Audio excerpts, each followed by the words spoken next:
교회는 누가복음 전부를 커버하자 그러면서 누가복음에서 예수님은 이 말씀을 우리가 계속 은혜 받다가 누가복음 13장에부터 시작해서 고난주간에 들어가니까 누가복음 13장은 고난주간이 왔을 때에 우리가 하기로 하고 그 전에 요한복음을 공부했는데 오늘부터 3주 동안은 오늘은 요한복음 1장에 대해서 우리가 은혜 받고 다음 주에는 요한복음 3장에서 거듭남 이런 문제에 대해서 예수님께서 은혜 끼친 그 내용을 알기를 원하고 다음 주는 4장에서 진정한 예배 사마리아 여인에게 말씀하신 그 진정한 예배의 뜻을 알기를 원하고 그 이후에는 이제 누가복음 13장에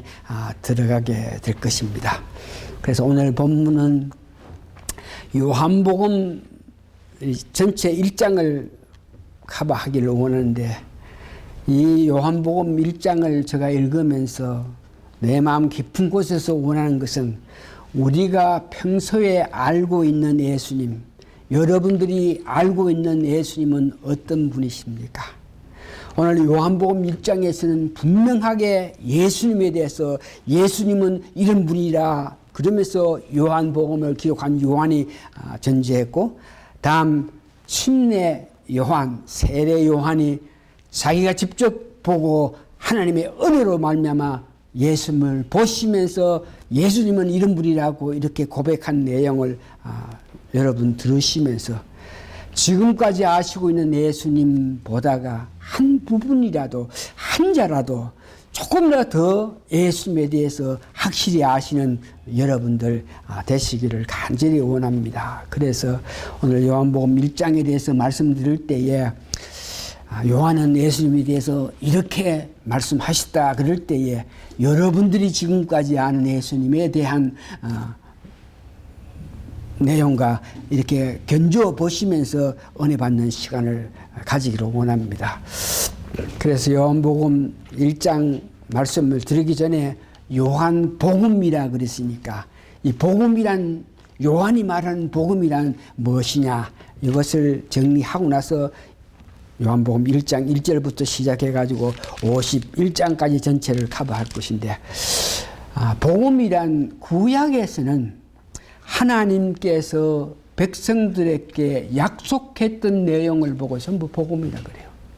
그러니까 하나님께서 아브라함 불러가지고 내가 너에게 복을 주겠다 이렇게 약속했던 그 말이 복음이고 이삭, 야곱, 요셉, 모세, 여호수아, 사사기, 다윗, 솔로몬, 제사장 또한 선지자 왕들에게 하나님께서 그들에게 너희들이 이런 삶을 살면 내가 이런 축복을 주겠다 이렇게 약속했었던 이 모든 것이 복음이라 그럽니다.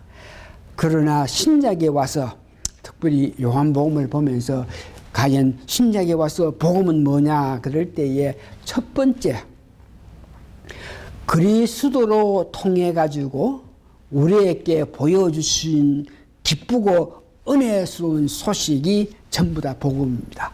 예수 그리스도를 통해서 우리에게 보여주신 모든 기쁘고 은혜스러운 것들이 복음이라.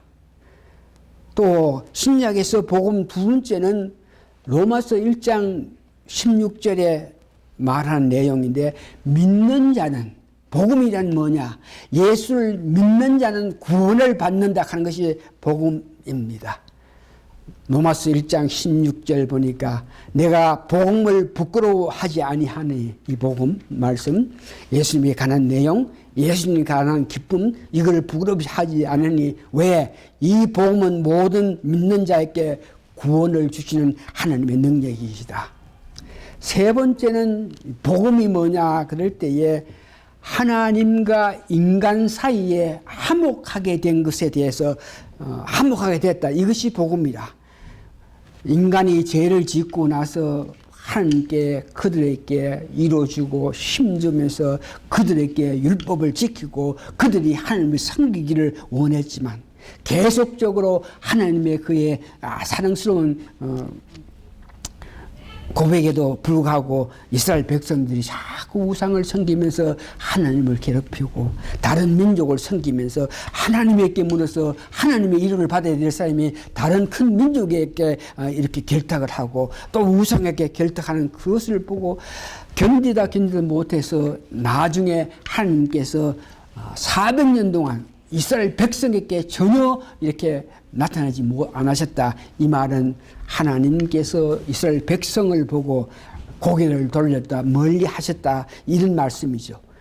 그런데 복음 내용에 보니까 한몫이다. 고린도 후서 5장 18절에서 19절 보니까 하나님께서 우리 인간들을 향한 그 마음을, 하나님께서 그 얼굴을 이스라엘 백성 우리 인간들에게 향했다.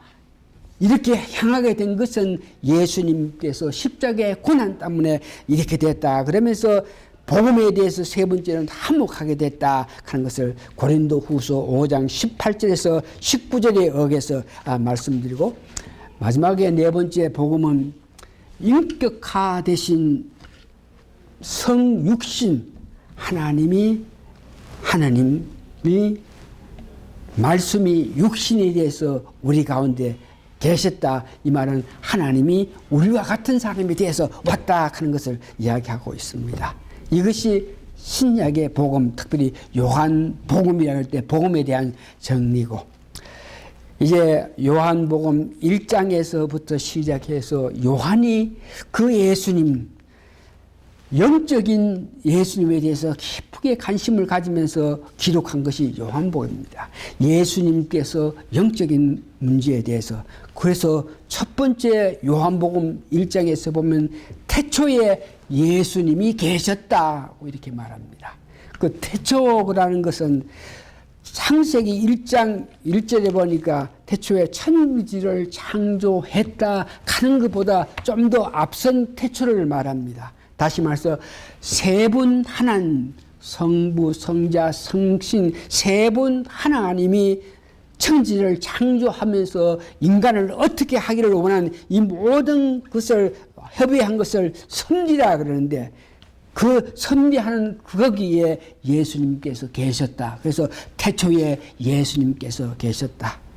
두 번째 오늘 보니까 말씀과 같이 예수님이 계셨다. 말씀이 오늘 1장 1절 보니까 말씀이 하나님과 함께 계셨다. 그래서 말씀은 곧 하나님이다. 이렇게 말씀하시는데 예수님도 말씀과 같이 계셨다.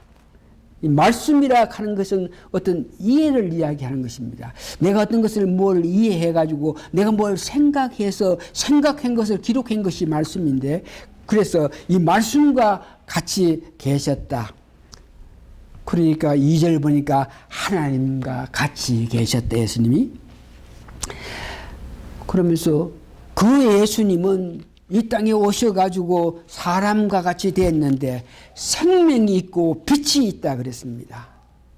생명이란 것은 로고스 말씀 안에 생명이 있는 것이고, 빛이라 하는 것은 우리 생명의 직접적인 영향을 나타내는 상태의 빛을 말합니다. 그래서 생명이 있었고 빛이 있다, 이 말을 예수님께서는 요한복음 14장 6절에 이렇게 고백하십니다. 내가 곧 길이요.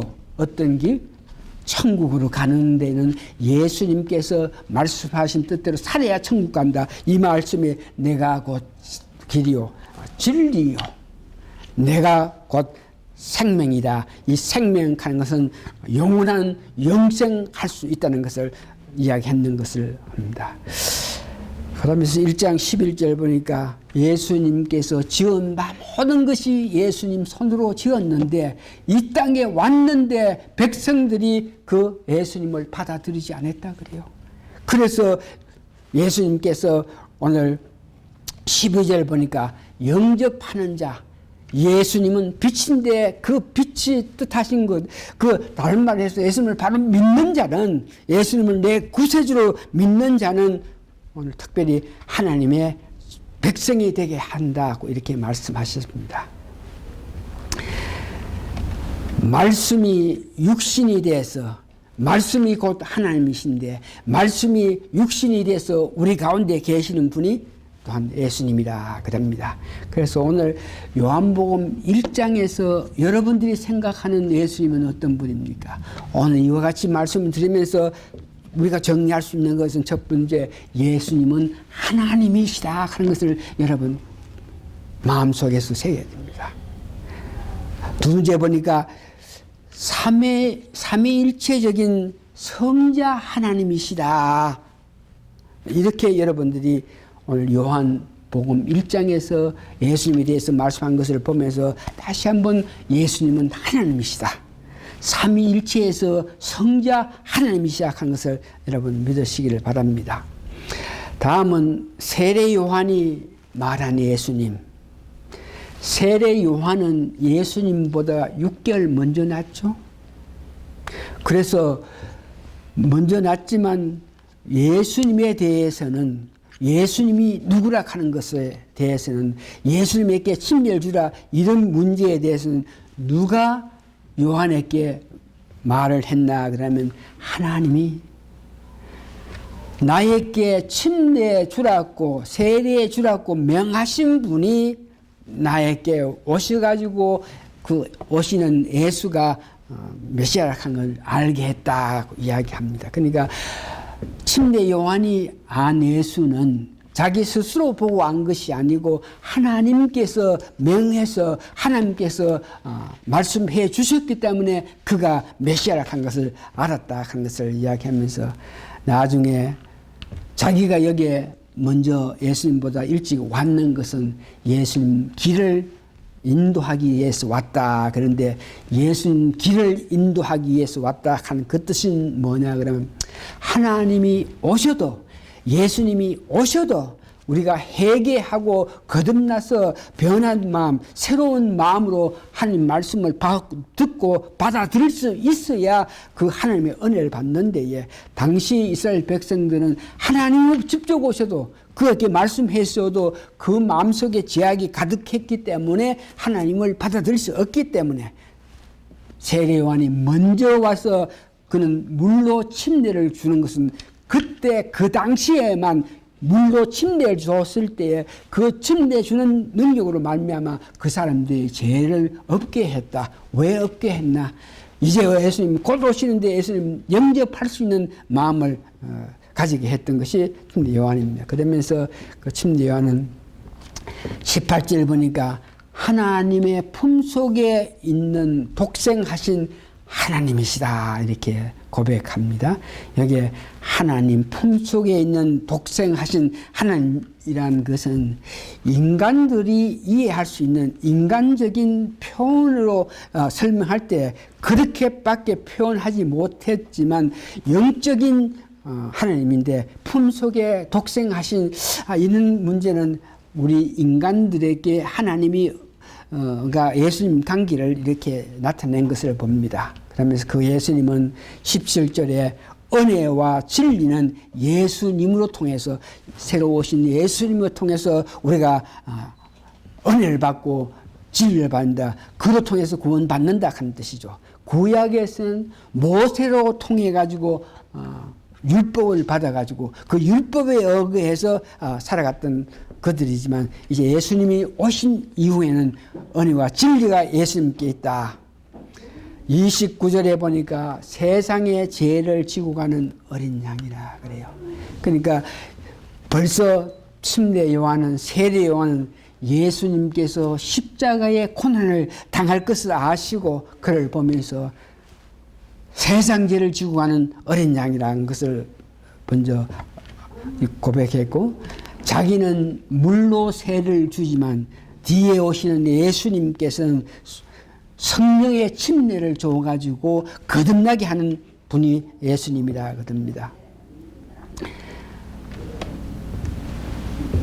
34절에 보니까 그를 보고 하나님의 아들이라고 증명하시는데, 아들이라고 증명하시는 그 내용을 보니까 예수님 침례 주실 때에, 침례를 주고 났을 때에 하늘 문이 열리고 하나님이 말씀하시고 성령이 비둘기같이 그게 하늘부터 내려와서 그 머리에 앉는 것을 보면서 그 모습을 보면서 하나님이 아들이라고 고백했는 것을 봅니다.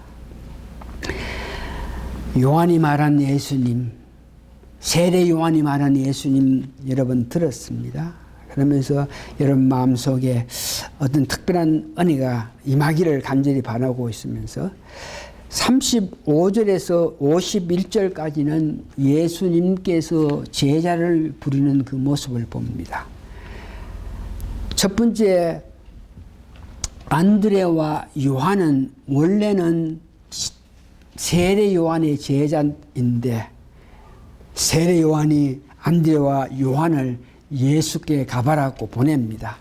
그럴 때 베드로의 형제 안드레와 요한이 갔을 때에 예수님이 그들에게 와봐라 그러면서 예수님께서 직접 이적과 기적을 나타내는 그 모습을 보여준 것을 봅니다. 여기에 여러분들이 깊은 생각을 해야 됩니다.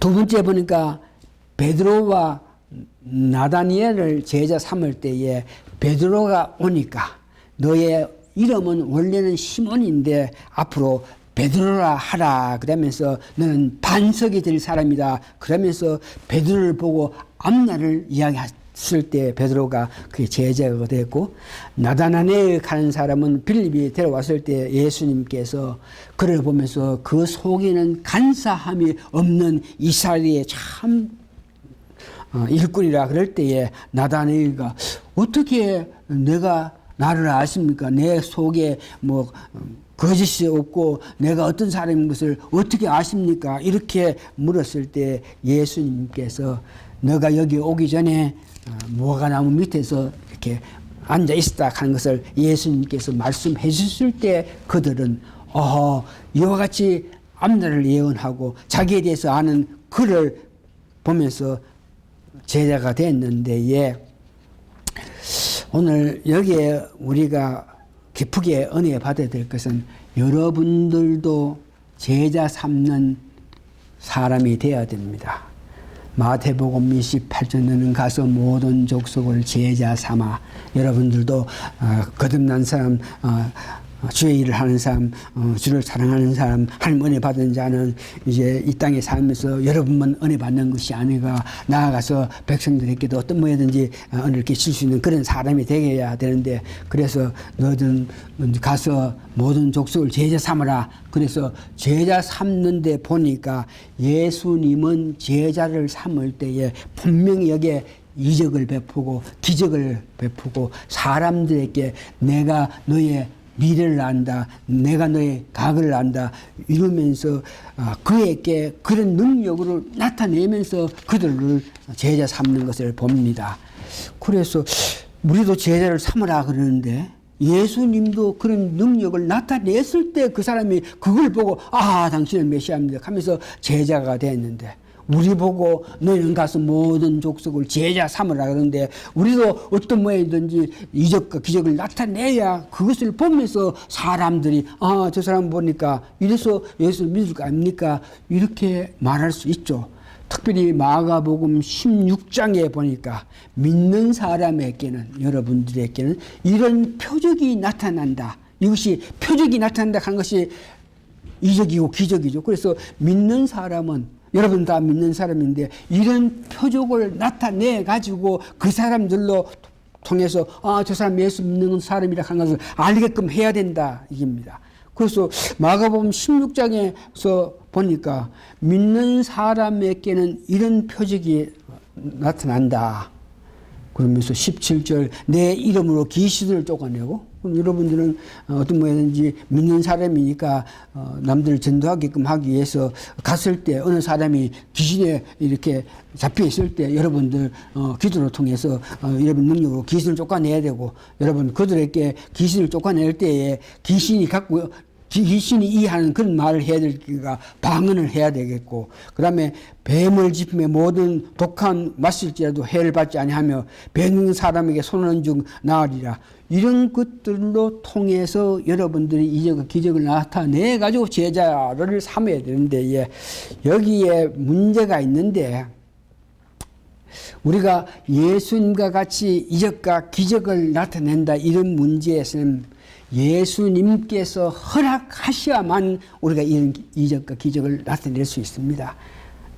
기도를 통해서 귀신을 쫓아내고 새 방언을 통해서 그들에게 길을 인도하고 독을 마실 자를 해를 받지 않으며 병든 사람에게 손을 넣는다. 이런 문제는 완전히 우리가 각자 믿는 사람의 개런티가 아닙니다. 그러면은 이런 것들로 통해서 기적을 이적을 나타내서 사람들로 하여금 예수 믿는 사람이라는 것을 알고 그러니까 당신들을 믿으라 그럴 때 이걸 보고 믿게 되는데 이런 것들은 다시 한번 기적을 나타낸다 이적을 나타낸다 하는 것들은 예수님께서 여러분들에게 허락을 해야만 우리가 살아가면서 이런 기적과 이적을 나타낼 수 있는 것인데 그러면 우리가 어떤 것으로 통해서 개런티로 우리가 이적과 기적을 나타내는 것이 뭡니까? 여러분 잘 한번 생각해 보세요. 우리가 이적과 기적을 나타내야만 이제 보는 사람 저 사람 봐라 이런 이적과 기적을 나타내니까 예수를 믿어야 되겠다. 그러면서 자기들도 예수 믿기 위해서 우리 제자가 되기 위해서 우리에게 오는데 앞에 이야기한 기적, 이적 이런 문제는 우리가 갖고 있을지라도 예수님께서 특별한 은혜를 베풀어 주셔야 하겠지만 그렇지 않고 여러분들이 할 수 있는 이적과 기적이 뭐냐? 이것을 놓고 깊게 제가 기도하는 가운데에 이적과 기적이 뭐냐? 여러분들이 지금 예수를 믿고 거듭나서 새 사람이 돼서 예수님 가르치는 뜻대로 이 세상 살게 원하고 예수님 원하시는 교회에 와서 예배 드리고 이런 것들을 가만히 생각하면 여러분들이 그런 삶을 살 수 있다. 그런 생활을 할 수 있다. 그런 생각을 하고 산다. 이것이 여러분들 이적과 기적입니다. 여러분 자신이 이적과 기적이 내가 오늘 제 가운데 속한 내가 예수를 믿고 나서 은혜 받아서 하나님을 향한 마음을 가지고 이웃 사랑하면서 이웃에 관심을 가지면서 살아가면서 주님을 향해서 열심히 예배드린다. 이런 마음을 가져서 생활하는 그 자체가 이적과 기적인 것입니다. 저 자신도 생각해서 참 내 같은 사람이 내가 예수 믿기 전에 생활했던 모든 것을 내가 깊게 아는데 내 같은 사람이 오늘 주님 믿고 나서 은혜 받고 나서 이와 같이 주를 위해서 살 수 있다. 이것이 옛날에 정말 전혀 하나님 알지 못하고 세상에서 마음껏 살면서 마음껏 이렇게 저렇게 살고 있던 내가 이것을 하면서 이것을 생각하면서 예수님에 대한 은혜 생각하고 사는 것이 이것이 기적이고 이적이니까 여러분들은 분명히 갖고 있는 그 능력을 나타내므로 통해서 여러분들도 제자 삼는 여러분 되셔야 됩니다. 아멘. 말씀을 정리해 봅니다. 요한복음 1장을 전하면서 한 가지라도 한 부분이라도 여러분 이렇게 들으시면서 그 예수님은 이 마음이 간절히 있기를 간절히 원하고 원하는 데에 1장 2절 다시 한번 보세요. 여러분 요한복음 1장 2절을 보니까 그가 태초에 하나님과 함께 계셨고 그가 누굽니까? 예수님이 하나님과 함께 계셨다. 천지를 창조하기 전에 벌써 예수님과 하나님이 함께 계셨다 하는 그 3절에 보니까 만물이 그로 말미암아 지은 바 되었으니 이 만물이 그로 말미암아 지었다. 태초에 하나님과 함께 계셨다. 이 말씀은 다른 말을 해서 삼위일체 되시는 하나님, 성부, 성자, 성령 하나님이 같이 계셨다. 이렇게 되는 것이죠. 그래서 여러분들이 성경을 읽는 가운데서 아들이니 독생자 이런 말을 여러분들 보면서 행여 인간적인 사고방식으로 생각해서 아들이니까 아무래도 아들이 아버지보다 못하겠지 이러면서 세상적인 아버지와 아들 관계를 생각하면서 예수님과 하나님의 관계를 아들이고 아버지니까 이런 모습으로 생각해서 하나님 아버지보다가 예수님은 아들이니까 그 영향의 능력에 조금 부족한 그런 예수님이라 이렇게 생각할 수 있는데 여기에 세상적으로 독생자라 그랬고 세상적인 사고방식에서 아들을 그랬지만 실제로 성경에 보면 세 분 하나님은 똑같은 능력, 똑같은 권능을 나타내시는 분이라 하는 것을 여러분 기억하시면서 예수님은 하나님이십니다. 삼위일체 가운데 성자 하나님이라서 하나님이 하신 모든 것을 예수님도 하실 수 있고 하나님이 영광 받으시고 은혜 받은 모든 것을 예수님도 영광 받고 하신다 하는 것을 아시는 여러분에 대해서 우리가 예수를 믿는 가운데 그 예수님에 대해서 그 참 예수님에 대한 깊은 은혜 알문을 통해서 더욱더 예수님의 사랑받는 여러분 되시기를 부탁합니다. 다 같이 기도하시겠습니다.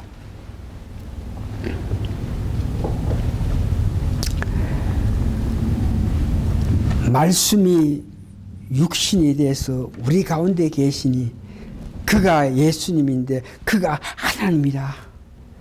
그가 하나님이기 때문에 하나님이 하시는 모든 일을 예수님도 할 수 있고 예수님 향한 그 사랑을 하나님 사랑하는 사랑과 똑같은 역사를 나타냄을 알고 감사하고 감사합니다. 더욱더 하나님께서 예수님께서 우리에게 향한 이 모든 것을 보면서 더욱 하나님의 사랑, 예수님의 사랑을 깊게 느끼는 저희들 되게 도와주시옵기를 예수님 거룩한 이름 받들어 감사 기도합니다. 아멘.